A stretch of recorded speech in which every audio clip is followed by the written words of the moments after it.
Okay, guys, I've got discussion D for you. Now, this one deals with let's per se let's say, for example, your loved one has dementia or some memory issue that they need extra support for, but they have they still have some capacity to understand what that entails. But they refuse they refuse the extra institutional care. Okay, here's how we as gerontologists deal with that. I'm going to explain that to you now. So I'm going to read the quote. I'd hate to turn her over to the state is a deeply emotional expression of a child who anguishes and who child's anguish and moral conflict. It reflects the painful crossroads many families face when a loved one with dementia refuses care, yet is no longer safe living independently. The phrase conveys a uh, visceral fear of of surrendering a parent's autonomy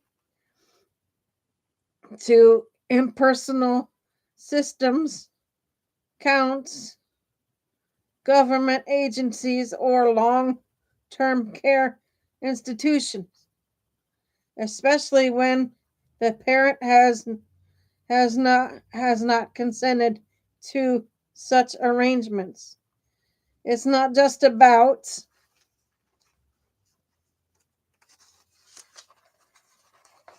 logistics.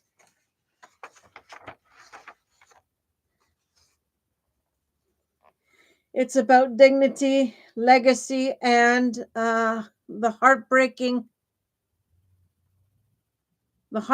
of watching someone you love lose control over their life. The surrounding page content elaborates on this tension with practical, legal, and emotional guidance. It's an advice column responding to a reader whose mother has dementia, refuses to sign a power of attorney, and resist being placed in a memory care facility. The family is caught between honoring her wishes and protecting her from harm. Without legal authority to act on her behalf, they fear they may have no choice but to seek state intervention through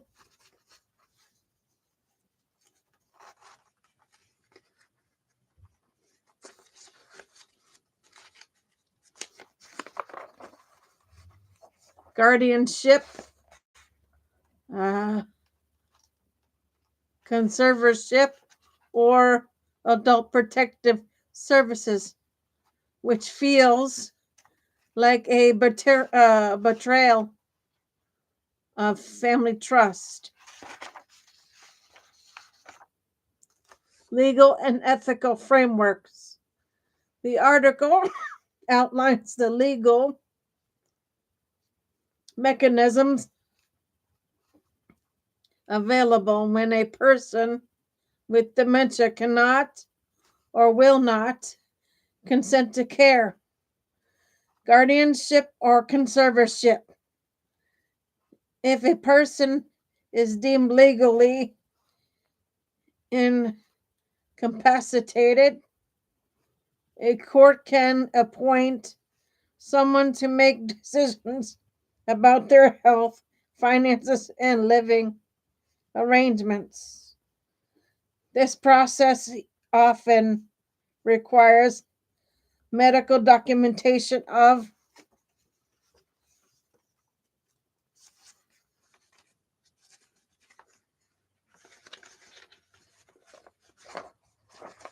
cognitive decline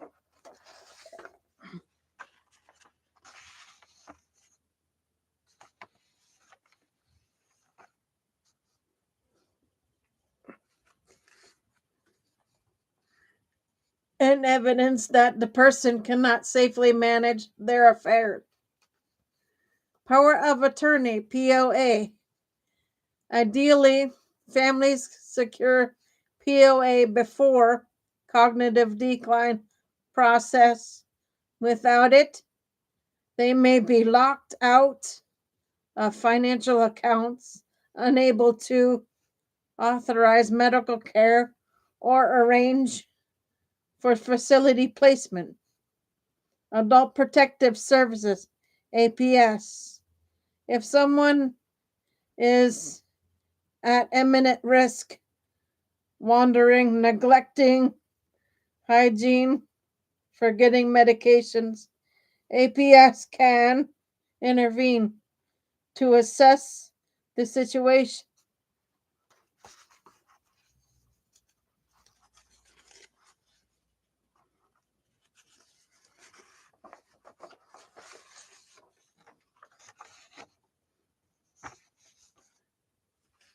and recommend emergency measures.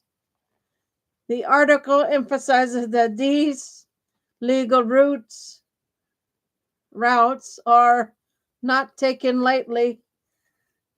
They can be emotionally uh,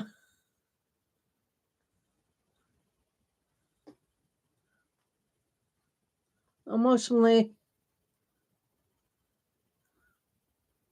fraught, time consuming, and many feel like stripping away a loved one's autonomy, yet they are sometimes necessary to prevent harm.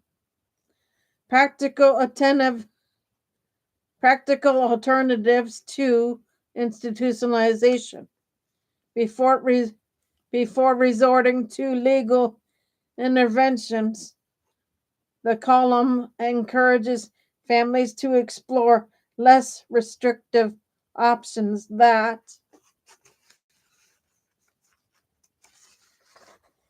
preserve dignity and delay facility placement.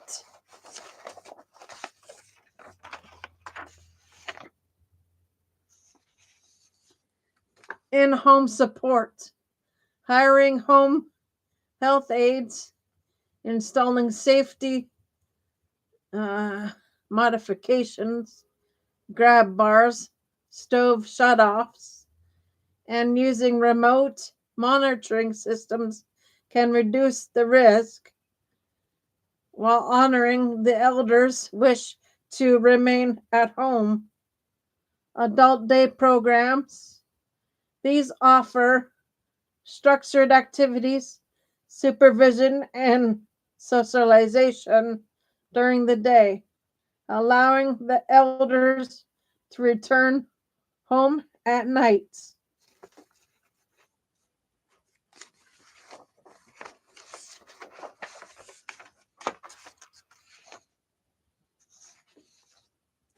Respite care and trial stays. Framing facility visits as short term or trial periods can reduce resistance.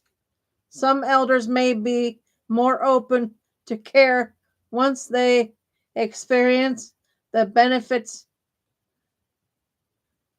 firsthand. Dementia aware communication. Instead of confronting the elder with the, the ultimatums, use gentle persuasion, familiar faces, and repeated conversations, offering choices. Would you prefer this place or that one? Helps preserve a sense of control.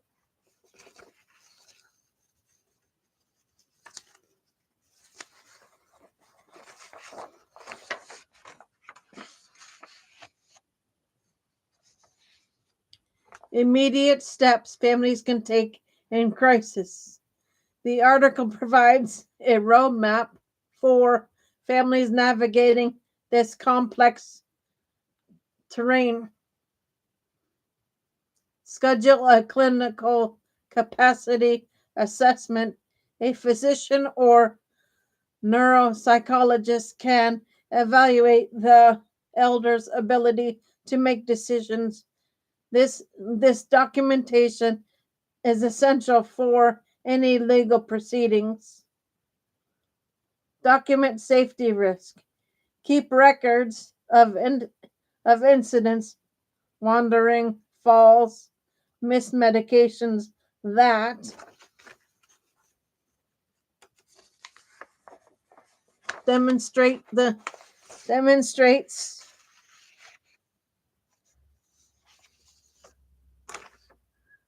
need for intervention. Consult an elder law attorney. They can guide families through emergency guardianship, conservatorship, and accessing funds without POA. Contact APS if needed. If the elder is in immediate danger, APS can initiate protective measures while legal processes unfold. Pilot home-based solutions. Before pursuing facility placement, test whether intensified in-home care can meet the elder's needs.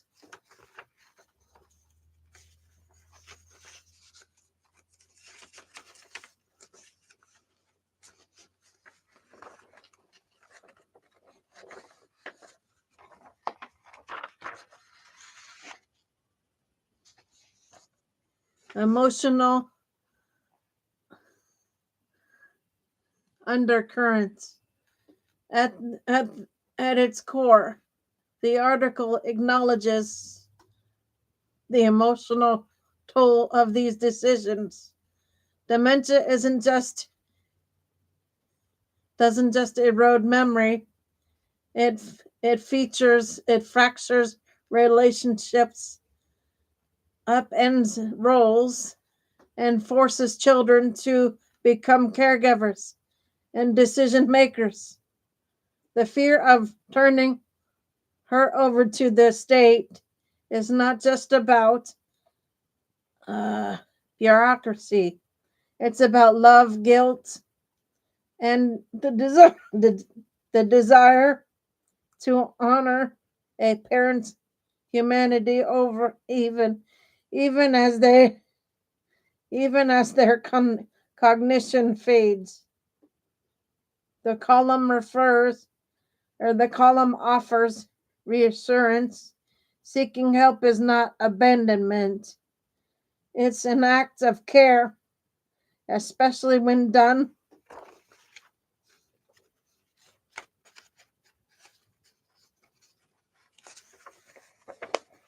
thoughtfully with respect for the elders' values and safety. Families are encouraged to see legal tools not just as weapons, but as scaffolding for structures that can support dignity when memory and independence begin to crumble.